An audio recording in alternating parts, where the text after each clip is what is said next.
Well, hello guys, welcome back. If I sound sick, it's my allergies. Believe me, I took my medicine today, it's not working. So, I have noticed as Odin has been gone, it's left a huge gap. He was a very dominating, very forceful, very grabby presence.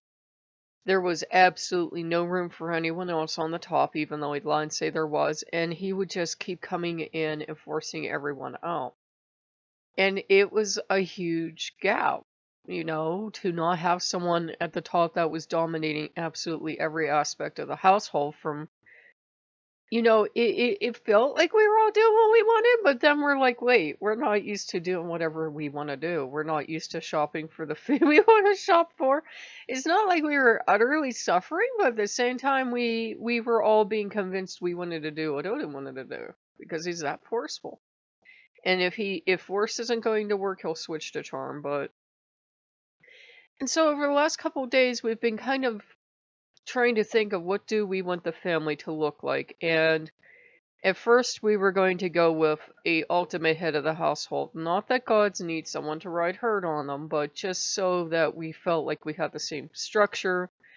We were going to have Asmodeus and Mammon be at the top, because Asmodeus really doesn't like anybody being over him. No, no, no. Asmodeus really isn't going to answer to anyone except for, say, Lucifer or Satan.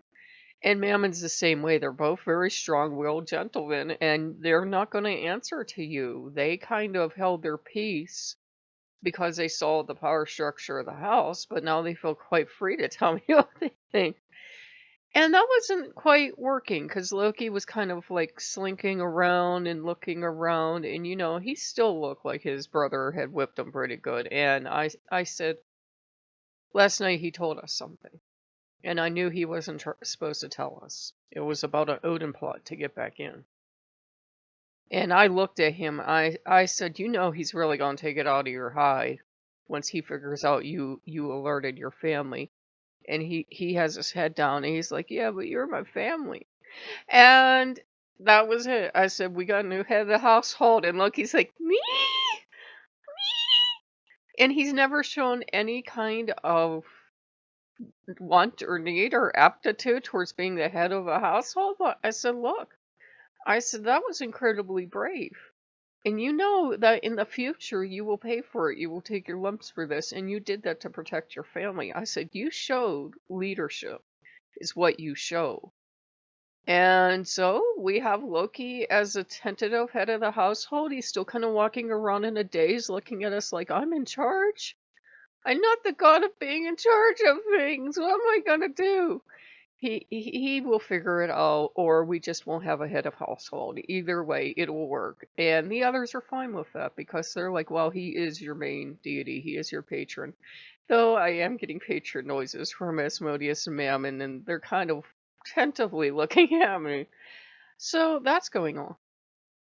And I had a good dream this morning, finally the first good dream, where my Christian friend called me and was asking me to read this passage in the Bible or to know this passage in the Bible, and I didn't know it offhand. And I was thinking of going for my old study Bible, which no longer exists.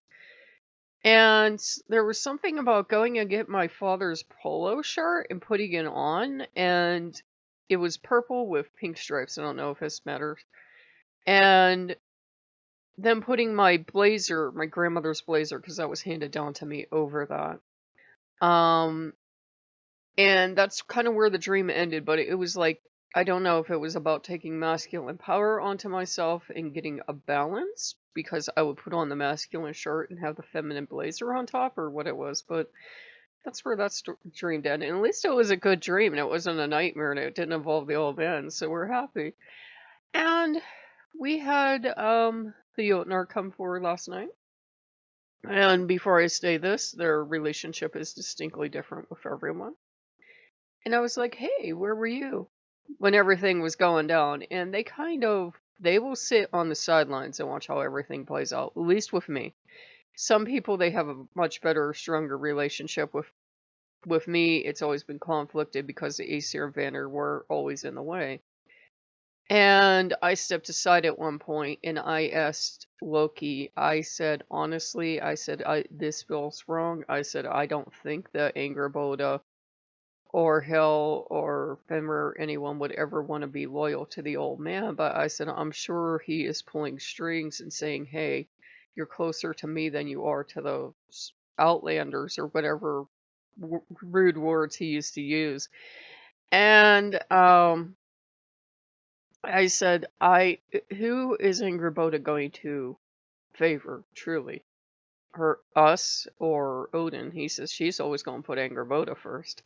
I said, that's all you had to say.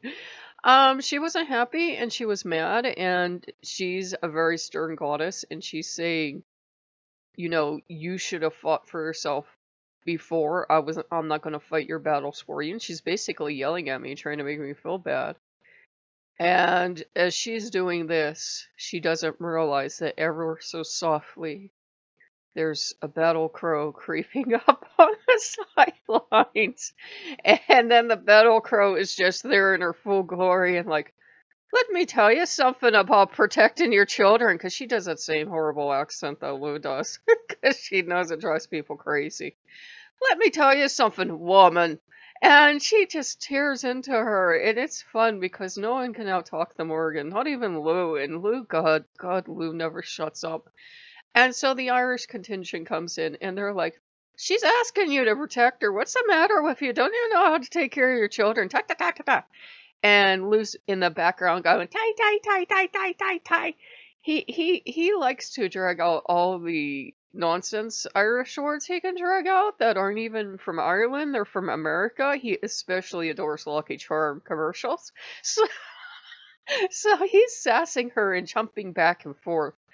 And you can tell she can't fight both the wiggly, jumpy energy of Lou and the Morrigan just lambasting her about what a real mother is. And she decided she had enough. And Hell had grown cold and distant with me, and she had had enough.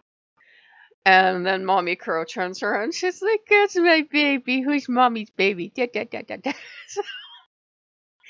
And I told Angerboda, I said, you're my mom. I said, you're my wolf mom. What part of I need a mother who will protect me at times don't you get? I said, yeah, mothers want their children to be strong. But they also have to be willing to protect them. I said, would a alpha female in a pack, you know, would the mom just let someone kill her daughter because, well, her daughter shouldn't have known to fight better? Or would her mom come to her daughter's rescue? And she just kind of looked away because, honestly, it depends on the pack. Some packs will fight as a family, and some packs it's everybody for themselves. They're not, you know, wolves aren't angels. They're just like we are. So that ended that. And so we have Mommy Crow. Mommy Crow Morgan already took over Hill's temple. All the temples have been reassigned. JC got a place. We were like, we don't even know if you're really going to be part of this family, but what the hell? It'll piss everybody off. So let's give you a place. It's really weird. No, the Morgan took over Odin's temple because she knew that would put the window up him. JC took over Hill's temple. Asmodeus has his own temple as he did, so does Satan and Lucifer. We have Mammon Enterprises now. And we have Coyote Canyon. Coyote took over one of them, so First Nations all have a place to go chill. And I said, I'm so sorry, brother. This was like way overdue. Well, he's more like cousin, but I said, this was way overdue. I said, I'm sorry. He says, I know, you had somebody riding herd on you and crying, and every time you were trying to include everyone else, they didn't have enough room. He says, I know exactly how it is. So he is being nice to us. And it's good to have him here and good to have him doing stuff. Now, I noticed that the moment I started dismantling the Hand of Goddess, the moment I started dismantling the VR homes for Odin, the VR started fucking up. It now gets these black screens where it just completely blacks out, where there's only like a little line of what I can see. And I haven't done anything but try working in the homes yet. Well, working in the temples. And I said, I don't know if he is fucking this up in response to losing everything in VR, because he officially has nothing in VR.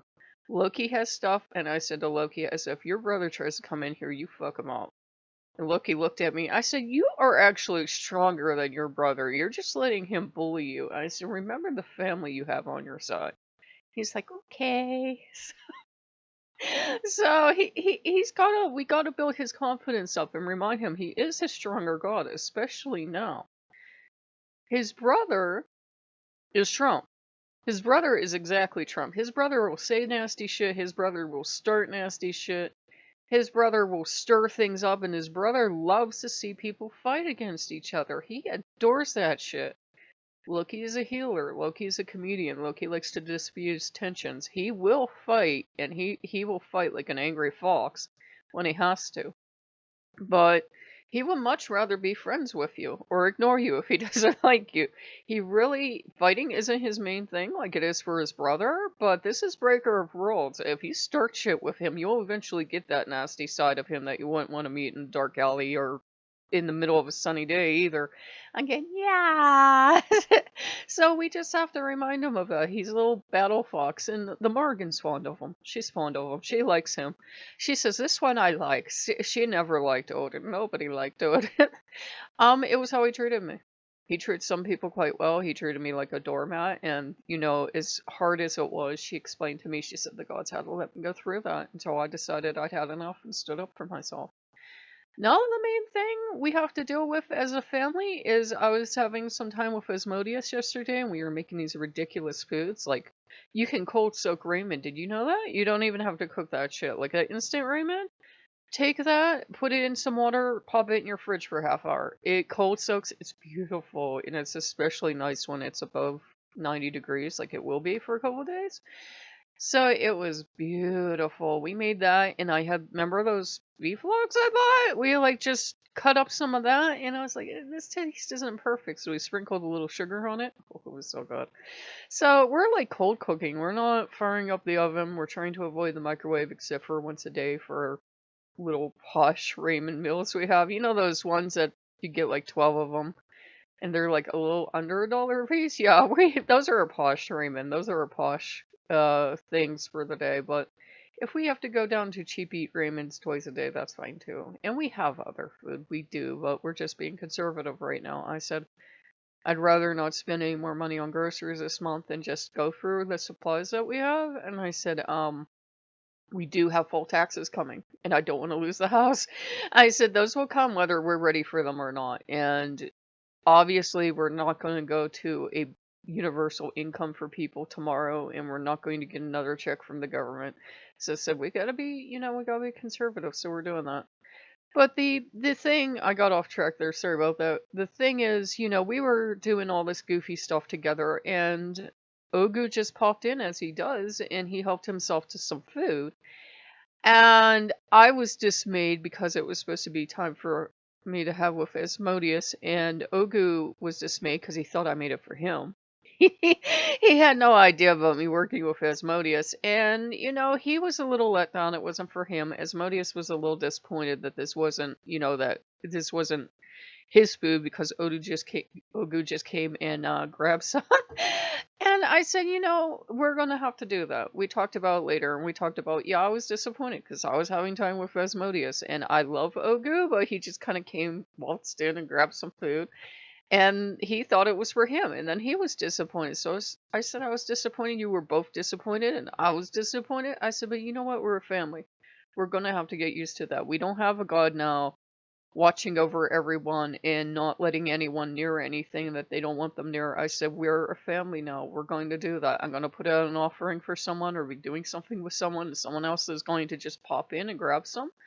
I said, that's okay. I said, it's annoying as hell, but that's what having a family is like. You're doing something with one family member, and another one comes in and helps themselves and wanders away. They weren't involved in the effort, they weren't involved in the cooking, but they'll just come and they'll help themselves, right? And then wander off, and you're pissed off at them because they're never the one that's there helping the cooks.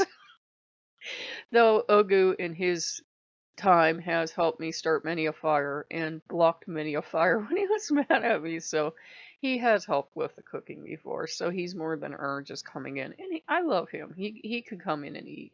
So we try to say, we know we're going to have times where we're still going to want to have one-on-one time, but if someone else shows up, we're going to have to be okay with it because we're a family now, and we don't have That toxic personality at the top dominating everything and not allowing things to happen organically. We're just really not used to everybody having the freedom to come and go. Please. We've got mainly a demon household now, and the Loa coming in and out tentatively. They're still not sure. There's no hostility whatsoever, which is wonderful, but they're still not sure of each other. They don't dislike each other. They're just kind of scoping each other out. They're okay. They can at least work together and be peaceful. That's a good thing. We've got Loki and Segan left. And really, the Great Gods were here for a hot minute. Kind of gone. Mommy Crow just bounces in and out. She's not, a daily presence, though she would like to be when Pop Tarts are involved. I don't know why. They're like the worst American food, and she's like, "Oh, Pop Tarts," and I'm like, I eat this because they're cheap and nasty, right? I love you. So, and she'll make up some nonsense story about how they had them on war campaigns. I'm like, Mother, stop. No, they had these. She's decided they're a sacred food. She can be stern and she can be cold, but she can also have that goofy side with her, and I'm thankful and I'm blessed I got that more goofy side. She loves to annoy me because she knows I expect this magnificent dark queen, and she's being goofy. She loved taking over Odin's temple, let me tell you. It put the wind up him, and she's like, oh.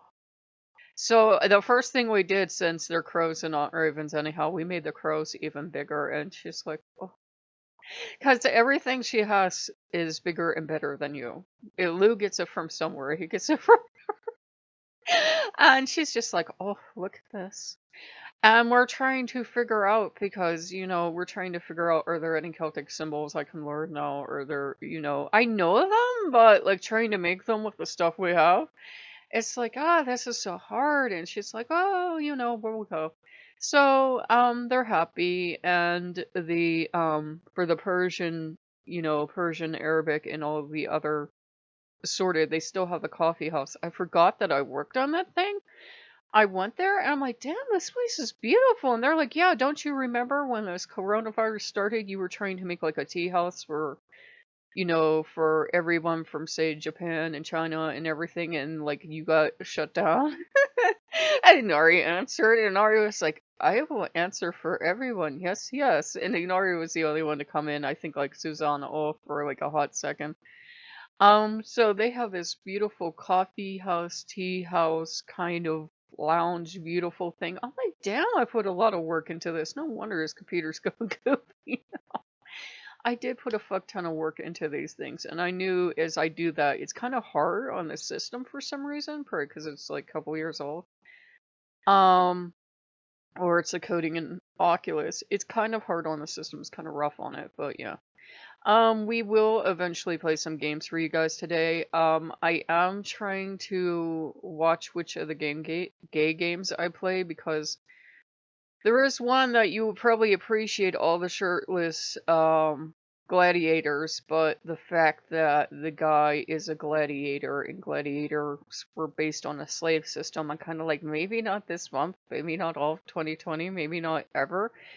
It's easy to look back, especially if you're part Italian, and go, well, this sucks, but this was part of history. But it's kind of like, oh, maybe it feels tone deaf right now. And some of the gay stuff, just because it's gay doesn't mean you're going to like it as a gay person, and some of it's just straight up inappropriate. And we have a bunch of the horror games that we played. We actually played through all the ones we could get to play from that developer that I've shown you. We might play a couple more of those. We're debating. We're going back and forth on it. There are a couple demos that we're waiting for them to actually launch, which look good, and we wanted to bring you those too. So we don't know what we're going to bring you. We're going to have to sit down and have a discussion. But we don't want to come off as tone deaf. That's the thing. It's really great that there's a game with hot shirtless gay guys that doesn't totally go into sex. In fact, you can take off a sex option, which was why we thought it'd be fun to bring you. And it's actually a criminal investigation, but there's no getting around that, as slavery was part of the gladiatorial system, and we're like, well, that's problematic. And it is written from that Roman perspective, and let's just say that it's kind of tone deaf, and the whole Roman system was tone deaf. And it's not something I would feel super comfortable bringing to you in 2020 or ever, to be perfectly honest. But it is out there. It's called um Blood and Lust or something like that. It's out there. It's free if you want to play it, but we felt it'd be kind of tone deaf, so we don't know what we'll bring you. We're trying to think of something. There are a couple really beautiful demos we're waiting to drop, and they're supposed to have dropped, but they haven't. So if those come out, we'll bring you those. But we just kind of wanted to get you guys up to speed. Oh my god, I've gone on forever. But if you guys like what you see, like, comment, and subscribe, and we will see you later. Bye bye.